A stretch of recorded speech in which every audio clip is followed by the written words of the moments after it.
Today we're going to be looking at 5 great games on the Apple Arcade.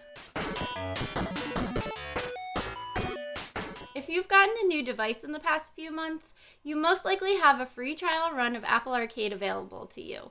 When you know what games you should check out, you'll be able to get the most out of that free trial and, in some cases, not having to pay money to play them elsewhere. If you're wondering where to start, here are 5 great games that I loved and would recommend. But before we do, like this video if you found it helpful and let me know which one of these games looks like fun to you. Alba, a wildlife adventure, is a walking sim where you have to save an island from overdevelopment. On this beautiful island, you need to explore and complete tasks to restore the nature preserve and save the island from developers who want to turn it into a commercial resort destination. You need to find and photograph many species of wildlife, clean up trash, repair amenities, and meet islanders to help all the island residents along the way. I really enjoyed the relaxing, go-at-your-own-pace gameplay and the music. It reminded me of the kind of off-rails Pokemon Snap that I think we've all been waiting for, minus the Pokemon. The game is short though. It took me around 6 hours to fully enjoy the island and 100% the game. I wished it was longer. Outlanders is a town-building management sim. The primary gameplay comes in levels that have a list of objectives that you need to meet in a certain time frame. Objectives are things like you need to collect 40 planks and build a boat in less than 30 in-game days. When you start, you have very limited resources on a small map and a handful of inhabitants called followers. You need to manage your resources, your followers' job assignments, and build your encampment to achieve your goals. There is also a sandbox mode that doesn't have the timer-based limits you would normally find in mobile free-to-play management sims, but it doesn't have a lot of depth either. Right now there is a lack of variety in building types and they cap the amount of followers you can have. They are regularly updating the game, so I hope they expand on sandbox mode in the future.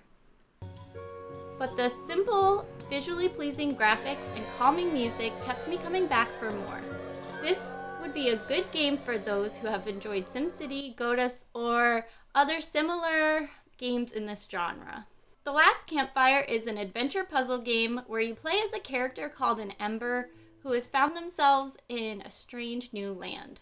A somber, thoughtful story unfolds as you explore the beautiful, interesting world full of mysterious NPCs and inventive environmental puzzles. I found the puzzles to be a lot of fun, and I truly enjoyed following Ember's story. Sometimes I struggled with the touch controls on the iPad not being as precise as I needed, but this would be resolved with linking a controller. Assemble with Care is a story-heavy puzzle game where you play as Maria, a woman who is always on the road, funding her travels by restoring and repairing small equipment and electronics for people that she meets along the way. Each chapter has you working to take apart, repair, and reassemble items like a camera, while also getting a glimpse into the life of that item's owner. The storytelling is really great and heartfelt, and those short snapshots you get into their lives feel meaningful. The puzzles are short but enjoyable, especially if you're one of those kids, like me, who liked taking things apart to see how they worked. If you like short stories that convey emotion, this is for you.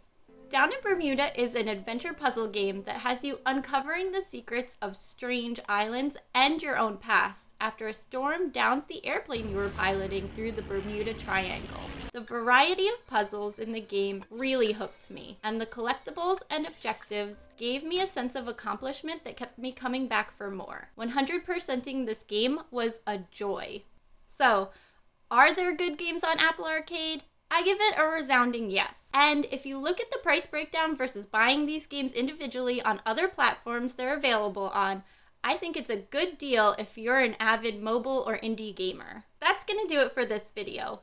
If you made it this far, consider checking out another review on our channel or subscribing so you don't miss one of our bi-weekly live streams. See you later, happy gaming!